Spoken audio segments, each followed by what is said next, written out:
Good morning, everyone. My name is Andrew Hall. You may call me Dr. Kennard. This is the Disappointed Cat Morning Show where we talk about liberal issues, progressive issues, issues of the center left, maybe a little bit further to the left. And that's what we're doing today. I'm still here. YouTube has not canceled my channel yet. If you were watching yesterday, you know that I got a warning because maybe I was being a little bit too controversial. So I decided to tone things down a little bit. I decided to tone things down because I could have named the show talking about this guy, Joe Rogan, or I could have been super non-controversial and talk about, I'm sorry, this was brutal. My apology, Ann Coulter, Donald J. Trump. But instead, I decided to be super non-controversial and talk about the Satanic Temple. Look, friends, if you don't know about the Satanic Temple, they do not worship Satan. They are a godless organization, atheists, pretty much. They use Satan as a role model, perhaps. And if you look at the biblical Satan, not as bad a guy as God is. Early Christians, a certain sect of early Christians thought that the God of the Old Testament was actually the devil. And if you know your Old Testament, it's a pretty powerful point. So, the Satanic Temple is on the move. And if you are acquainted with, let's just get right to the story, everyone. The Moline Coal Valley School District released a statement in response to a circulating after a flyer. So After School Satan, it is an after-school program for kids. They learn critical thinking skills, amongst other topics. Here's the article, link in the description below, everyone. The Moline Coal Valley School District Tuesday released a statement after a flyer surfaced promoting an after-school club sponsored by the Satanic Temple. That is a little sloppy copy right there. The T in the Satanic Temple is supposed to be capitalized. It's called the After School Satan Club, and it is set to have its first meeting Thursday. The flyer is advertised for 1st to 5th graders, regardless of religious background, and asks for permission from parents or guardians for students to attend. The flyer also shows the club will meet from 2:45 to 3:45 once a month, with dates provided up until May. So here's the letter from the district about defending it, allowing after-school Satan on school grounds. The district has in the past approved these types of groups, one being the Good News Club, which is an after-school child evangelism fellowship group. Flyers and promotional materials for these types of groups have approved for lobby posting for display only and not for mass distribution. Students or parents are then able to pick up the flyer from the lobby if they choose, which is aligned to district policy. Please note that the district must provide equal access to all groups, that students need parental permission to attend any after-school event. Our focus remains only on student safety and student achievement. So you see, everyone, the school already allows faith-based groups to use the facilities, right?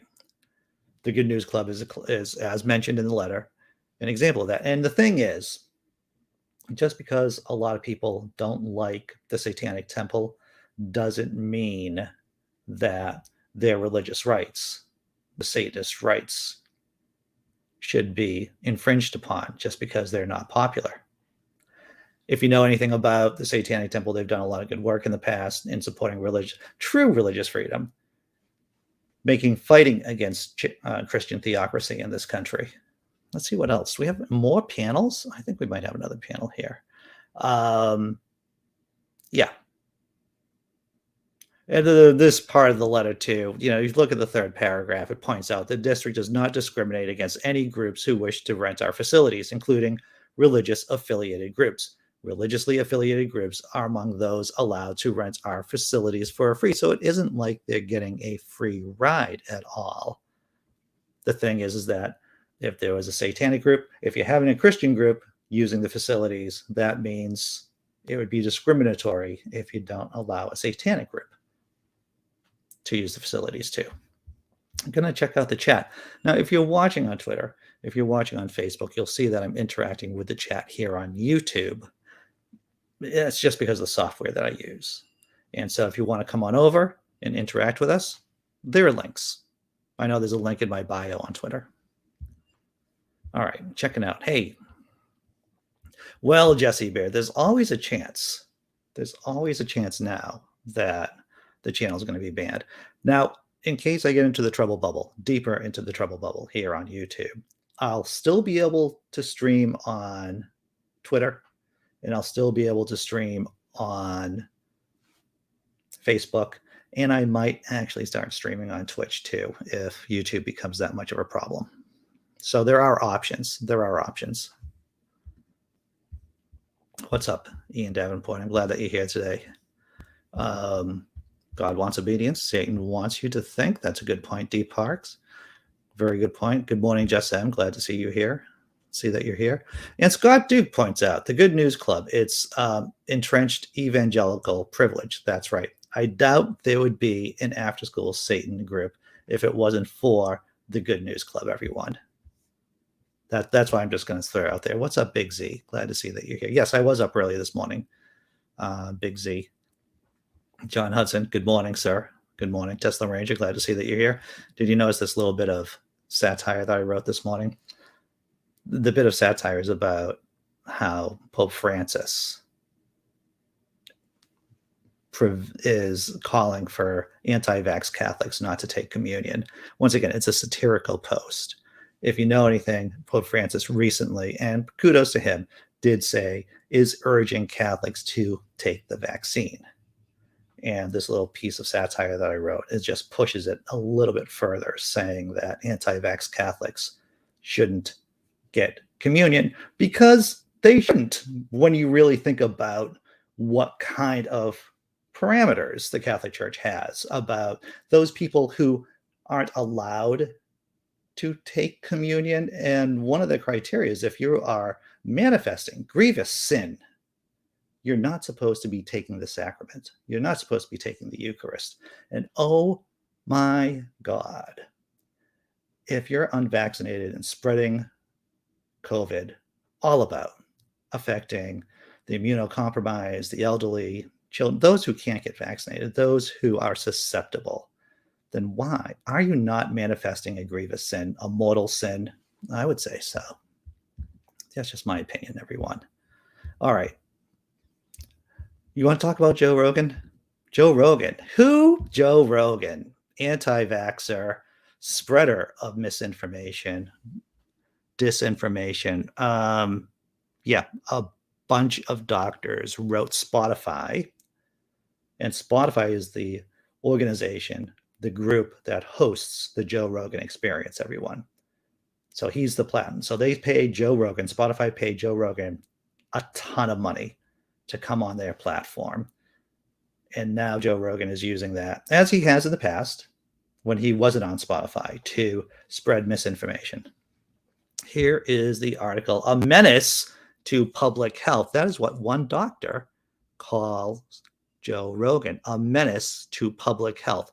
Doctors demand Spotify puts an end to COVID lies on the Joe Rogan Experience. The Joe Rogan Experience is, of course, the name of his podcast. An infectious disease epidemiologist and research fellow at Boston's Children's Hospital who debunks health misinformation on Instagram, where she has more than 380,000 followers, Jessica Malati-Rivera, regularly receives tips from her followers about viral content to debunk. A few weeks ago, her followers started sending her a link to an episode of the Joe Rogan Experience, the most popular podcast in the world. Yes, everyone, it is sad that the Joe Rogan Experience is the most popular podcast in the world. And that is why I am targeting him for a lot of my satirical pieces, is just because he has such a large platform and he's just using it. He's just using it irresponsibly. The episode was an interview with Dr. Robert Malone, a virologist who touts himself as one of the architects of mRNA technology. Riviera was familiar with Rogan as well as Malone. She knew that Malone had been banned from Twitter for promoting COVID-19 misinformation and that he had been making the rounds in conservative media circles, undermining the efficacy of the vaccine. When she watched the interview, she was horrified to see that he espoused various conspiratorial and basis beliefs, from the idea that mass formation psychosis is responsible for people believing in the efficacy of vaccines, to the claim, popular among anti-vaxxers, that hospitals are financially incentivized to falsely diagnose COVID-19 deaths. The episode featuring Malone went viral and was shared widely on right-wing media circles as well as on Facebook, where the link on Spotify has been shared 25,000 times. Rivera is one of the 270 doctors, physicians, and science educators who signed an open letter calling on Spotify, which obtained exclusively streaming rights to the Joe Rogan Experience, in a $100 million deal to take action against misinformation on the platform, such as that contained in the interview with Malone. With an estimated 11 million listeners per episode, the Joe Rogan Experience, which is hosted exclusively on Spotify, is the world's largest podcast and has tremendous influence, the letter reads. Spotify has a responsibility to mitigate the spread of misinformation on the platform, though the company presently has no misinformation policy. To give all of you an idea about how popular Joe Rogan is and the Joe Rogan Experience is, he is considered to be the Johnny Carson. Remember back in the day, when if you were a comedian, you would want to go on Johnny Carson, because once you were on Johnny Carson, your career would be made. That's how popular Johnny Carson on The Tonight Show was. Joe Rogan is at that level of popularity. That's how popular the man is. And if you want to read the letter that the doctor sent to Spotify, there is a link to the story in the description below. And in that story, there's a link to that letter. Well worth your time, if you have the time. Let's see what else we have. Here it is, right? Yeah. Catherine Wallace, PhD, an epidemiologist at the University of Chicago School of Public Health, says she considers Rogan a menace to public health. I'm gonna say it again because this is so important. This epidemiologist from the University in Chicago Public Health says that she considers Rogan a menace to public health for continuously platforming anti-vaccine ideology to his enormous audience. Having things like this on the Joe Rogan podcast gives a platform to these people, and makes it a false balance. This is what really bothers me, she tells Rolling Stone. These are fringe ideas not backed by science, and having it on a huge platform makes it seem as if there's two sides of the issue. Two sides of the issue, right? It's as if saying that the theory of gravity is just a theory and there's two sides of gravity. Or as if saying that, there's two sides to whether or not the Earth is a sphere. Okay, it's an oblate spheroid, but you know what I'm talking about, right? Or that there's two sides to the evolution debate. There are two sides. There's the scientifically based side, the right side, the correct side, and the false side, the fake side, the exploitive side. The overwhelming evidence is the vaccine works and it is safe. Last panel before we go to the halftime tummy rub show, everyone. The letter was initially appended with a lengthy fact check of all the claims presented in Malone's interview with Rogan, from the mass formation psychosis supposition to Malone's claim that the Biden administration is suppressing evidence supporting the efficacy of ivermectin as a COVID-19 treatment. There is no evidence that ivermectin works against COVID-19. It is bunk science. The studies that are out there, they're not peer-reviewed, they're crap. While ivermectin is an anti-parasitic, it is not an antiviral. Am I going to get banned from YouTube for this? Am I? I don't know. These are things that need to be said, everyone. These are things that need to be said. Okay, people who don't have the scientific or medical background to recognize the things he's saying are not true and are unable to distinguish fact from fiction are going to believe what Malone is saying. And this is the biggest podcast in the world, and that's terrifying, says Dr. Ben Rain, a neuroscientist at Stanford University, who co-authored the letter with Rivera and other doctors and educators. It is terrifying. Because it's so terrifying, I'm going to say it again. It is terrifying. Wow. Okay. I'm going to take a minute to breathe. And I'm going to watch a cat with you all and maybe recenter myself. Because sometimes cats can help deal with things. That's my experience. God made a mistake giving me a cute little mischievous face. Look at me. I get away with everything. I get whatever I want. Oh no. I will not use this power for good.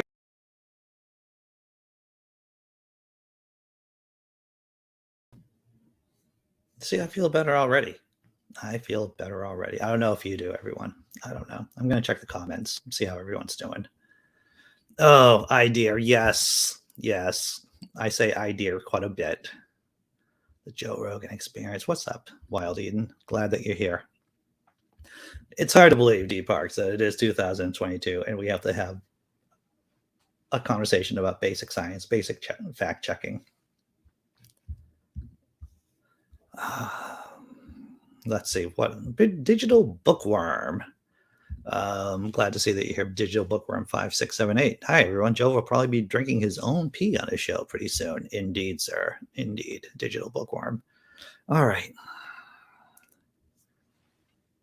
You want to do the last story, everyone? We've been talking about this kind of low-grade civil war going on within the Republican Party. This is one of the best hopes of the Democrats for the midterm elections, is if the Republicans are not unified and if the base is unmotivated to go out. Because, as we all know, Donald J. Trump has been booed at events for saying he's gotten the vaccine and that he's gotten boosted. This is great for Democrats, for progressives, for leftists, if the right is ununified and if the base is not motivated to go out there and vote in the midterm elections. Let's take a look at this story. Oh, I'm sorry. I got to do a trigger warning for this. This is about Ann Coulter. It's about Donald J. Trump. And is there a horrible image? There is a horrible image. Here we go. Horrible image. There we go. Link to in the description below, everyone. Former President Donald Trump appeared to snap at Governor Ron DeSantis in a new interview with One America News Network, where he bashed unnamed politicians who won't say whether they've gotten a booster shot.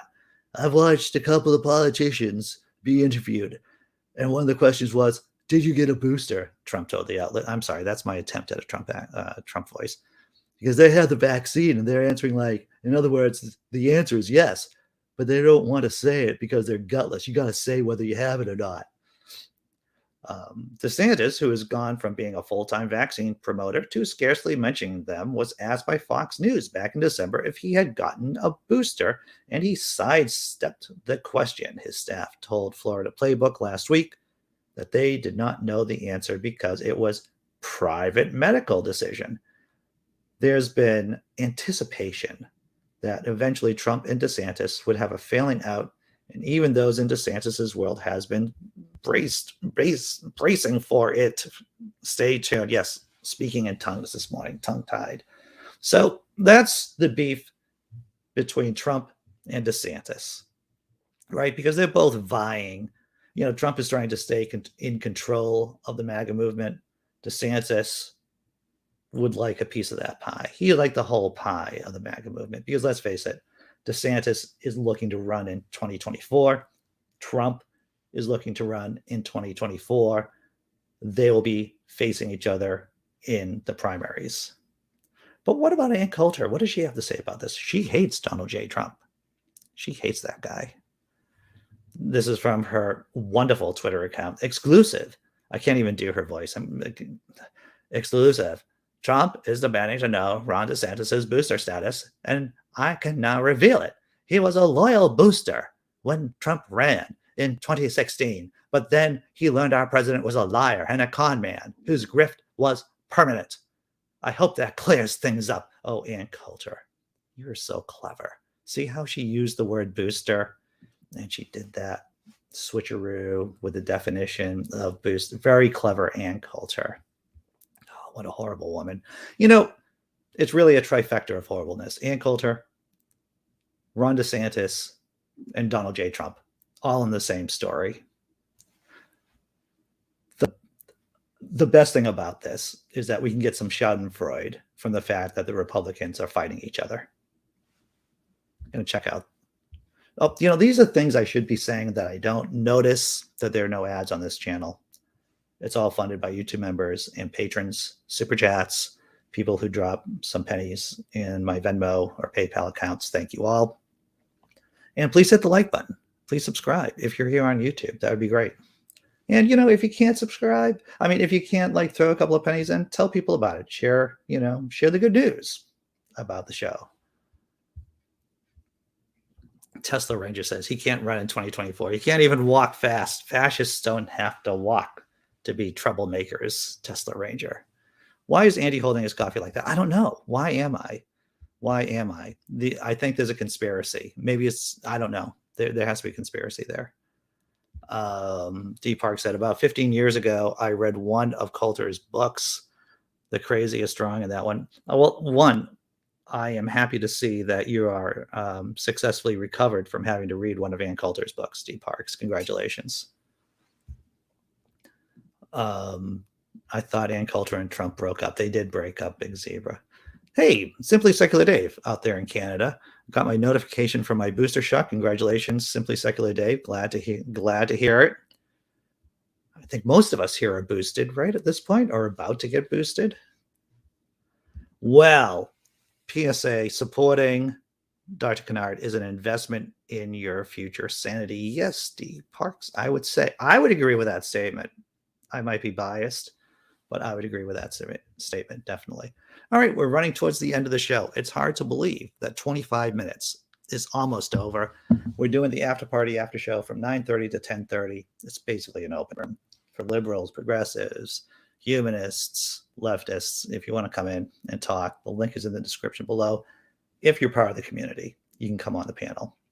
If you've been commenting, then you can come on the panel. If someone can vouch for you, then you can come on the panel. But if you're someone who we don't know, who I don't know, then you're going to have to take some time and become part of the community. That's just being responsible here on the channel. All right. You want to see another cat? I want to see another cat. I think you want to see another cat too.